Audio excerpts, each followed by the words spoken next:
Hey everybody, this review is going to be about the red one here in my left hand. This is the Mini SP. This is also the Mini SP in my right hand, and they're both from GAO Studio. This is polycarbonate, this is new, this is stainless steel. I did a review on this about 4 months ago, and you can look back at that for more information, but we're going to be comparing these pretty directly here shortly. So this is sort of mainly a review about this and a comparison with its metal counterpart. So this is the polycarbonate, or PC, GAO Studio Mini SP. So just like its predecessor here, it is a hybrid, mechanical and magnetic, and it operates the same way in that you get 4 clicks, loud clicks or aggressive clicks in one direction, and then 4 very soft or delicate clicks in the opposite direction. There's also 2 push buttons, although these are significantly harder to push than the original. There's also a strange plate on the back that pulls out. There's a couple little studs that go down into a couple holes here. They're tapered so that it fits and stays. You can see the back of the plunger ball. We'll be taking it apart in a minute here. I'll show you that. This helps you get access to push it out, but I'm not sure if that's why they did this or not. We'll get into the details of that later, but you can see that's a sort of an unusual feature there. There is a nice, it's the same font that you'll see on the side of the original here, and then here you see GAO, GAO Studio. It's got a trit slot in the middle. This one does not. There are some slight differences, but big price difference. This was close to 100, and this is 1/4 the cost. So I've been using it to last evening and today, and we'll take it apart and look and see if there's any wear yet. But I don't think I've had any issues with it, and it's actually easier to carry than this, just because it's lighter. And you know, if you're on a job somewhere where you might lose or damage something, it'd be great to have something like this. You wouldn't mind losing so much instead of your piece that costs so much. So I'm really happy with it. There are some key differences in the design. It's a little bit of trickery going on here. Not that that's bad, but it is definitely different than this. And we'll talk about that here in a second. The key difference between these two is how the haptic mechanical side is set up in comparison. Let's just get these balls out of the way for right now. Okay, I'll just put these both in the same direction. Okay, so you'll see there is a difference here. There are 3 slots. Sorry.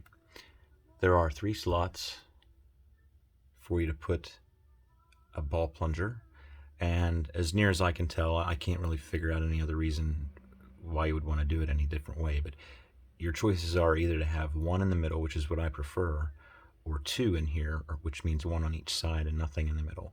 And what that does is it like doubles your haptic response. It really increases everything, and I'll demonstrate that in a minute. But this is all covered in great detail on the video that I did about this about 4 months ago. Maybe I'll link that in the pinned comment.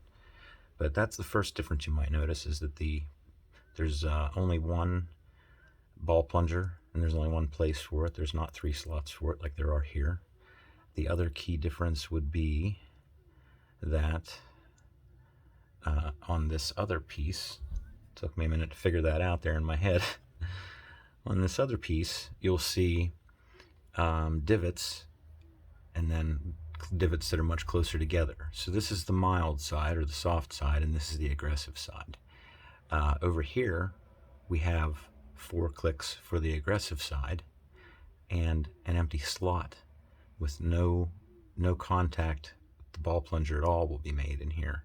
All you're getting is the haptic response from the magnets when you slide it into the soft direction. This is the aggressive direction on both pieces, and this is the soft direction. So over here you'll have a series of small it ends up being, it looks misleading because it's a whole series of very small divots, but when you push it in this direction, you only get 4 clicks. Over here, you'll push it in this direction, you'll get 4 little clicks, but what you're actually feeling is the magnetic response here from the magnets, because there is nothing for the ball plunger to run into here. There's a groove. So there's another key difference. So the metal parts here are definitely different than the plastic parts, and like I said, this is advertised, if I didn't say it already, it's advertised as polycarbonate, and it is injection molded, as opposed to a lot of the Ultim pieces that we have been familiar with lately. Those are all machined. They're not injection molded. This is an injection mold, and I'll show you the proof of that here, how to tell that that is what that is. But you know what, I'm not going to go into detail about getting out the extra ball plungers to show you how this is louder. The other video covers that, and we don't need to make this longer than it is. So, back to this. How do I know it's injection molded? Well, you could see some clear indications here. Make sure it's in focus. There's a little ugly mark right here. It's flush, it's below the surface, it doesn't interfere with anything. It looks ugly, it looks like it interferes with maybe the ball track, but it doesn't. That is called a gate. That is where, when this was in a mold, you have to think of this being encased in a solid steel mold, where one half or the inside of the shape is in this steel, and the other half or the outside of the shape is in this steel. And they have to shoot hot molten plastic into that cavity within that steel mold. And that right there is the tiny hole where all the high pressure plastic comes in and fills the cavity up. And when the mold splits apart, this piece spits out. Now, it doesn't have the buttons on it, it doesn't have the magnets in it, but it would be the raw plastic piece. And that's one telltale sign. The other is you can sort of tell when you look at the profile. I don't know if you'll be able to see that. Probably not. Let me make sure it's in focus here. The sides taper. These sides taper. And the reason for that is, if you look at anything, look at your clock radio, anything made of plastic that you have in your bedroom or living room there. If you take a close look at it, you'll notice that a lot of the times, sometimes it's exaggerated, you know, the sides are sloped, and the reason is those sloped sides help the mold come apart, and it helps the part come out of the mold. So if this were machined, you'd have perfectly flat surfaces, but instead we have surfaces that are tapering inward like this. So that's called draft. And this appears to have a pretty strong degree of draft on it, as you can see there. And you can tell too, I can't probably show you here, but when you sit it down on a table, for instance, in comparison with this, when you sit this on a flat surface, it's perfectly flat. There's no wobbling or anything. When you sit this down, it rocks a little bit. So that's just, you know, I'm babbling way too much about injection molding, but that's you know, that's why it's less expensive. It's mass produced, it's easier to make, and cheaper. So I think we'll compare it with first the Mini SPA from GAO. This was the first thing that came out that looks like these. This came out next, this came out next. These are the same size, so we're going to compare everything to this. This is what we're actually reviewing. You can see that it's a little bit shorter, a little bit thinner, a bit narrower. The buttons are easier to push on this. This has A and B on it. I believe I did a, oh, look at that. That's the first time that has ever happened. So here we go. I've been wondering what it looks like inside here. Let's get a focused shot of that. Look at that. They actually put a magnet in there to hold it in place. That would also help. Look at that. There's a, and I could see glue in there. So that magnet was supposed to be glued in here. I wonder if it's just magnetism holding those in. Then this one might pop right off too. We'll find out in a second. Wait, we got to take a side trip here. Hold on 1 second whilst I grab a knife. Okay, I got my trusty Swiss Army knife classic. And we're just going to take a closer look at this. Let's get the balls out here. I'll make this a side quick journey, but I just want to see. So that's just held down with a magnet. And of course the magnet would be attracted to the magnets on the other side too to help it hold down a little bit. And this is just one of those little compression plates. I forgot, we looked them up the other day. Me and another fellow were just talking about them. He just ordered thousands of them. But whatever they're called, darn it, I'm trying to focus. Anyhow, that goes in there, and oh, there's two. That's interesting. I've seen these stacked before. I wonder if that's because they didn't feel it was strong enough with one. So there's two. There's actually two of these, and then a magnet. So we'll leave it that way. This button, while I have it out, I want to look at it from the side. It doesn't appear to have any kind of lip on it. It does have, you know, I was just talking extensively about draft. It does seem to have a bit of a slope coming off to each side, so that might help it stay in. I wonder if it drops in on its own. I might regret doing that. Well, that went in pretty easy. I'll bet this pops out pretty easy. This should come out pretty easy now. Yeah, okay. I'll glue that back in later, but you know, this little magnet would glue into here. And we'll just plop that back in later. This should pop right off. It does. How about that shit? I would have thought that was pressed in there and inaccessible. There it is. Two little snapper plates and a magnet on this side. It remained glued in. How about that? All right. Hey, learn something new every day. Neat. So we'll see if that follows through with these next. I imagine it might. Where in the world did we leave off here? So I was saying this came first, then this. This has the buttons on it. I think that's where I left off at. This has the buttons on it with the letters A and B, so you feel like a gamer, I guess. And the magnets aren't very strong on this, and they don't travel the whole way up and down the length on either side because of this lanyard. And here the button fell out on its own because it's not glued. That one's not glued anymore, so that definitely needs to be fixed. But yeah, so this is where this all started. These two are the same size. Comparison wise, we have the Mackie CP3, which is a little bit shorter, a little bit thinner, but about the same width, a little bit wider actually. Here's some mechanicals for comparison. The 1 PAL from Lichu, I think. Another 4-click slider. So it's a little bit longer when it's extended. When it's closed, they look to be about the same height. There's your width difference. There's your thickness difference.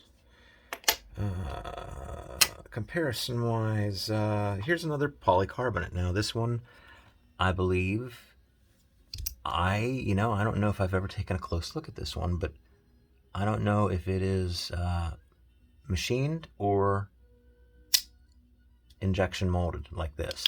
But looking at it, I'm gonna say I don't see any draft angle on these at all, and I didn't see any gate marks where the plastic would have injected into the mold. So I think these are machined polycarbonate, but this is supposed to be injection molded. But there's this one, size-wise. This is, I don't know how common this one is or not. I have this in PC and in metal. It was like $40-some. Several vendors had it. You should look that up if you want a good ball slider. The metal one's much better. Thickness-wise, actually, I shouldn't have pulled this out really because it's not a popular, well-known one. So here, doesn't exactly make a great comparison. This one's fairly common now. The 3-level PEI or Ultim slider, ball slider. I was just talking to one of the other reviewers, and he was saying how he doesn't really care for Ultim, and I was telling him at first I didn't either, and And the main reason is because of magnet issues. And that's, I think, why I brought this one out. And I've talked about this one before. One of the magnets on this is cocked sideways a little bit. And I couldn't do anything about it. I tried to take a punch to it, flat punch, not something to break the magnet, but something to push it down. And I've given it several good whacks. It won't go down.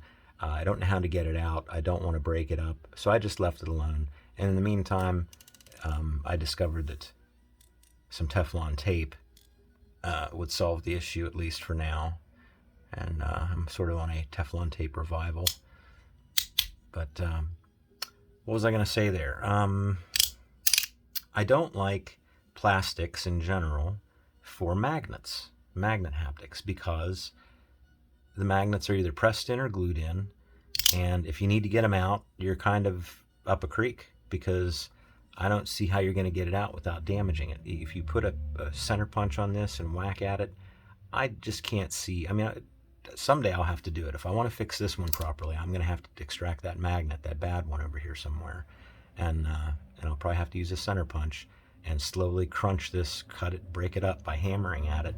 And it'll be a miracle if I don't damage the plastic around the hole or within the hole, or break the plastic through or something like that. We'll see.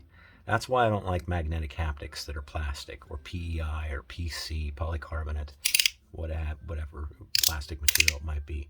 I'm not too fond of the idea of magnets like that, because it's just not, magnet maintenance isn't very good. However, this is what I told him. I said I reviewed this one about 4 weeks ago, I think, and this was fairly inexpensive when you look at things. Just under 50 when I bought it, but I bought it when it was just brand new on the scene. Now it's about under 40, depending on where you look. And it's a 2-spring mechanical haptic, and it's plastic, PEI, and I love this thing to death. And the cool thing about it is there's no pressed-in magnets or anything. There's no pressed-in anything. There's 2 screws, and if you're gentle with those screws and take care, it should last a long time. That's the only possible place for a fault that I can see. 2 springs, 2 balls. It's just awesome. And back to the comparison. If you happen to have one of these, here is how it looks in comparison. And, you know, I think that is about it. Left is weights and measurements. I'll stand it up on end here. 14.7, almost 15 grams. Compared to the original, 85 grams. Dimensions should be the same as this, or roughly thereabout. 45 millimeters, 22 millimeters. If I measure at the thickest, well, there's sort of a thick point here from this piece of plastic sticking out. We'll just ignore that right now. Buttons, we're just under 15 millimeters. Without the buttons, we're at about 13 millimeters. And this piece in the back sticks up about 1 millimeter. And I'm a little, as a final note, I'd say I was a little disappointed they didn't take better advantage of this. If they were going to do this for whatever its purpose was, like I said, you can get your fingernail underneath there and then lift it up. You don't need to pull it any other direction. It needs to come straight up, because there's 2 little hubs that go down in here. It was either to hide this gate or for access to the back of the ball plunger. They could have, there's enough material space in here that they could have possibly utilized this to be storage space, where if you didn't want to use the 4 balls, although, you know, second thought, thinking about it, it doesn't work well without the balls. I'm not sure if you would ever want to do that. And actually, it wouldn't work well without the ball plunger in it either. So why would you need extra little storage? But that's the weird designer side of me. I thought that would make a good place to contain something or to hold something, but I suppose there's nothing there really to hold.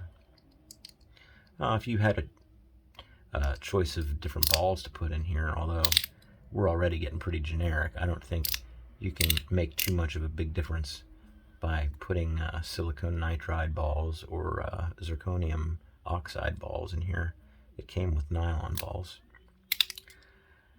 But other than that, I'm quite happy with it. Like I said, 1/4 the price of the original.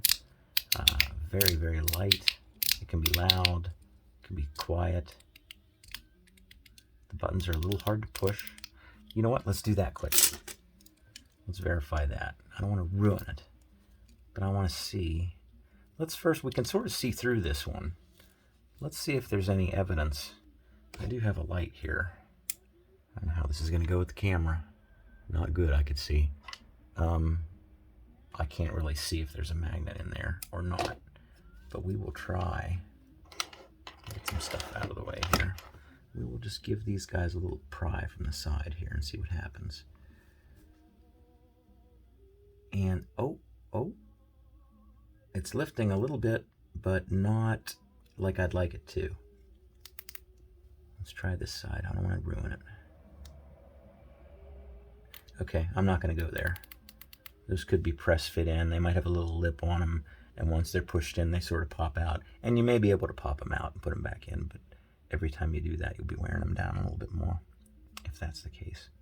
So that didn't work. The last thing we wanted to do was to check if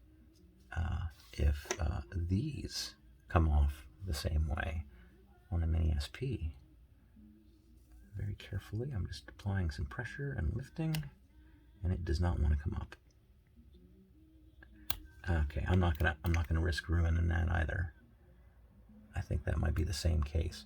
So interestingly enough, on the original one, we made a discovery tonight.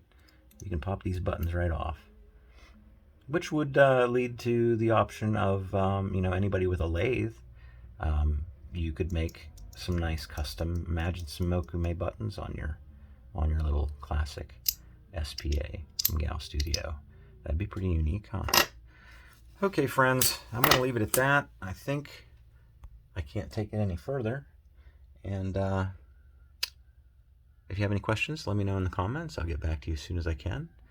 Thanks for watching, and bye.